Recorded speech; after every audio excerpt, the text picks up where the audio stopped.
Friends, greetings from Western Canada, specifically the stunning Vancouver Island. You know that over many episodes I have shared with you that I am a freak for cars with sunroofs. So this is a bit of a special occasion that this is the first ever Panamera with a panoramic sunroof. Kind of rhymes. Panamera, panoramic sunroof, or however you're going to say it. But that is not what we are here today for. We are here for that little thing there. The first ever Porsche with a rooftop spoiler, and it does three things. The first is an eco mode, and it goes up 7 degrees. The second is a performance mode. It only goes up 1 degree. Then there's a full max, full fat version. That's 26 degrees, this position here.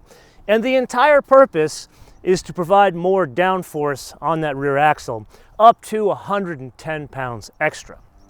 Now that's all fine and good, but if you have not noticed by now, there is something else very special about this specific Panamera Turbo.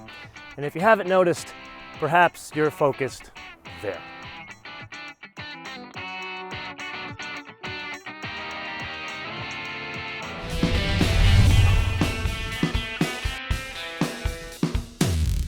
So when you and I discuss special derivations of a car, convertibles, station wagons, it usually involves more weight, a lot more weight.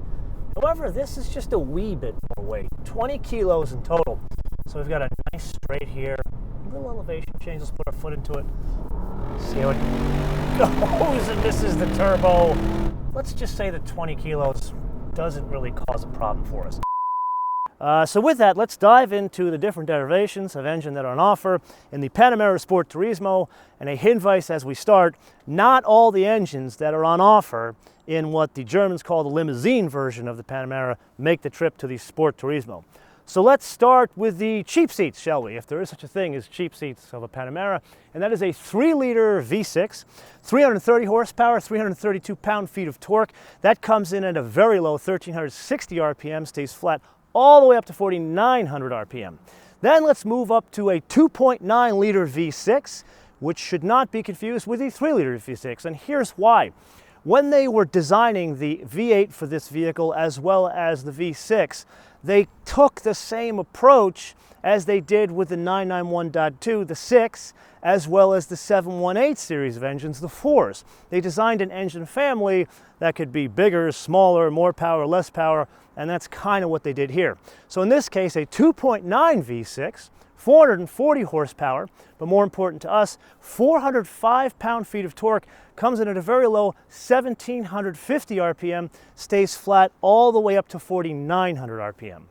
Then let's go to the first electrified version, and that is another 2.9 liter V6, twin turbo as well. And what's interesting about this engine family is the twin turbos, they sit in the V, both in the V8 as well as the V6. And another interesting engineering design about this is what they've done is they've taken the exhaust manifold, instead of putting it on the side of the engine, it comes out of the V, back of the engine, and off to the side out to the exhaust.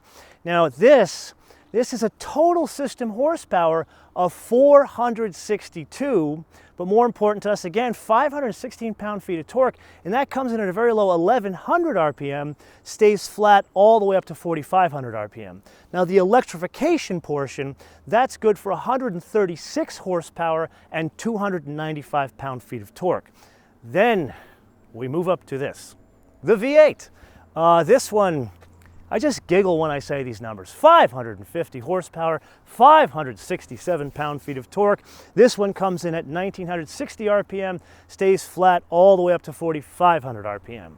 Now, let's cover the forbidden fruit, shall we? First off, there is no SE Turbo Hybrid, the 680 horsepower one. That is not on offer in the Sport Turismo. Porsche, please, for us weirdo, we would love to see that. But there is one with ridiculous amounts of torque that is on offer, but sadly not in the US, and that is the diesel. Also a 4-liter twin-turbo V8 that is good for 422 horsepower and 627 pound-feet of torque. All of this goes through any transmission you want, as long as it's the brand new 8-speed PDK. So what's more important to us is how it delivers power. can it still rip your face off, but do it in a consistent way? Can I just say, stunning region of the world. Here is where we talked about in the engine stand-up that 1960s where torque comes in. So let's put our foot into it. Remember, stays flat all the way up to 4,500 RPM. So you don't feel the peakiness of two turbos. You just feel there's really no weight penalty.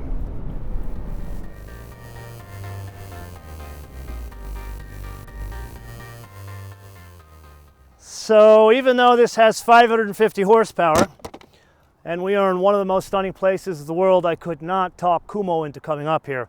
So we're going to have to do the pelican trick instead of putting a 65-pound fuzzball in the back of this thing. So a couple of things we got to talk about here. You would think, well, it's a Porsche station wagon. Not quite.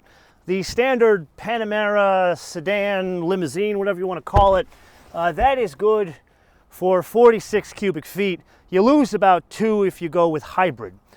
This one is 49 cubic feet. Also, you lose 2 if it's fitted with a hybrid system. So definitely usable, so much so that the folks from Zuffenhausen give you this like divide and conquer rail system that goes in the car. Very neat touch, but it's not just about storage. It's also about the engineering and construction. Like, for example, the brakes change to compensate for the anticipated extra load. Like in the front, it's either 390 or up to 410. So what is that?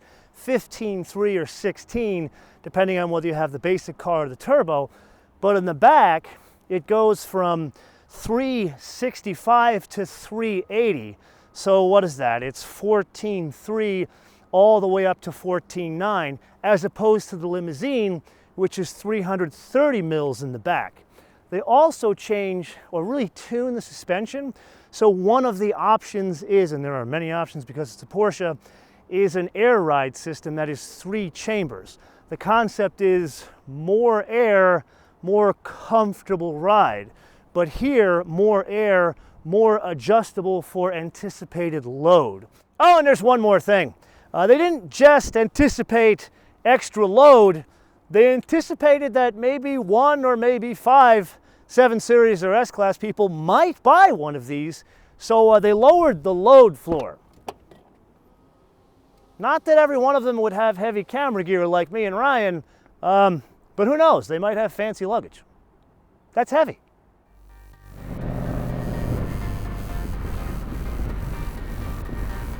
Our job now is to unpack whether that extra metal high on the roof has an impact on the driving dynamics, especially on a less than perfect road like this. Instead of 2, there are 3 air chambers, and the benefit of the 3 air chambers is situations like this. It's more compliant going over rough roads, broken pavement, train tracks, that type of stuff. And that makes it a bit more, say, widen the net for the kind of people that would own a vehicle like this. You and I are not here for the most compliant mode. We're here to have our intestines dragged out of our bodies. So let's switch to Sport Plus, and that also changes the damper setting. This specific vehicle is fitted with a sport suspension.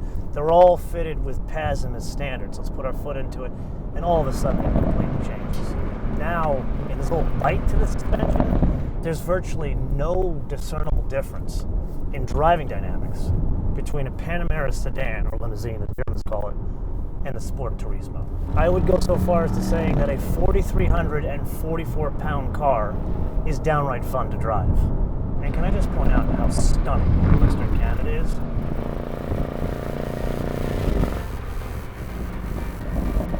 So I love marketing people. You read through all the documentation of this car, nowhere does it say it's a 5-seater. They call it a innovative 4+1 concept, which means it's a Panamera with the first ever bench seat in the rear. And I'm seeing why they call it 4+1, not 5, because the console from the front goes almost to the back seat, so you're going to have to share your leg room with your fellow center passenger here. Now there is still the 2 executive package, you know, the electric seats that go backward, forward, up, down, and even recline. That is still on offer, probably the way I would have it fitted, because I love the idea of a console going all the way through my car. And frankly, you know me, I'm just not practical. But speaking of practical, there is an armrest here, but wait, there's more. There is a 40-40-20 split fold, so skis can come through here. Still would want the executive package and the seating back here. Then, let's go uptown, and that is, this one is fitted with practically every option. Yes, this weight headline, all that kind of stuff, but it's fitted with these tablets that have the information from the dashboard on the tablet. And notice, it's not just like, oh my God, this is the speed like driving Miss Daisy. It has the tachometer represented in the center of the screen, as all good Porsches should. And then there are wireless headphones back here as well. I mean, there's so many toys back here. It's almost like, do you want to be back here or over there? Oh, and one more important thing I forgot to tell you. The wheelbase, not any different than a standard Panamera sedan. It's still 116.3. As a basis of comparison, the 7 Series is 10 inches longer. The S-Class is 8 inches longer. But notice, this is where I would be sitting if I were in the front, and still plenty of space here. So a couple of notes. You and I have done these Panamera episodes a bit backwards. We started at the literally full-fat, super-duper fastest version out there, the Turbo SE Hybrid with 680 horsepower. Then we moved to what I would argue is the absolute prettiest version of the bunch. And I'm going to go so far as saying I am biased. This is the one I would have, a Sport Turismo. And then in September, you and I are going to drive a box standard turbo fastback 5-door Panamera. And in that episode, you and I are going to go on more detail about the interior, but I will tell you, a little quick invite here, I love the design, not a huge fan of the UX. Like, I want more of this, less of the haptic feedback. And we'll talk more about it in those coming episodes, but it's really two things. Number one, it's the beautiful design of the interior of Panameras from day one, where it had all those aircraft-style controls. I want to keep that, but it's also a function of trying to control a 4,500-pound vehicle when you're going down the road at whatever speed with some sort of UX that was designed for a tablet or a phone that you control at a cafe.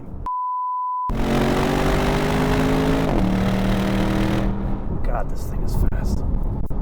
This thing is so fast. It's, you forget the size, you forget the weight, it goes whenever you want it to go, you put your foot into it, it gets around things, it melts time. It's not a fast sedan, it melts time. I need me one of these, I really do. Now there's one important piece of business that you and I have yet to cover in this entire episode, and that is the business of the Panamera Sport Turismo. Last night, I had the very good fortune of having dinner with the man who runs the entire business unit of the Panamera within the Porsche brand. And his name is Stefan. He has been with Porsche since 2002, and he started working on the Cayenne business when the car first came out, and then started on this when this was like a top secret project within Porsche. So the man knows Panamera. And I flat out asked him, how many of these things do you expect to sell? He did not give me an exact number, but when pressed, he did say the product mix of Sport Turismo, they're thinking 20%. And here is where I completely disagree with Stefan. Granted, I am really biased. This almost makes me say, what Targa? Almost. But I still think that there is no competition for a vehicle like this. Like, when was the last time you saw a sorta brown German station wagon? It's been since, what, 10, 12 years ago. Granted, this is not a diesel, at least in the US. It is not a manual transmission, but to have that longer roof line to give us that sort of 4-door shooting brake in a car you can use every day, I think they're underestimating. But I am one man. So I'm going to turn this around to you guys, and I'm going to leave you with a very specific question. And the question is this: would you choose this or the Panamera sedan, limousine, whatever you want to call it? And why would you choose this over that, or the sedan over this?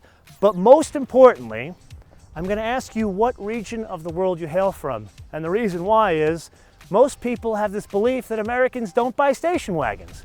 I disagree, And I think this is going to be proof that Americans can buy station wagons if it's positioned premium. So, would you choose this or the sedan? Why? And most importantly, what region of the world do you hail from?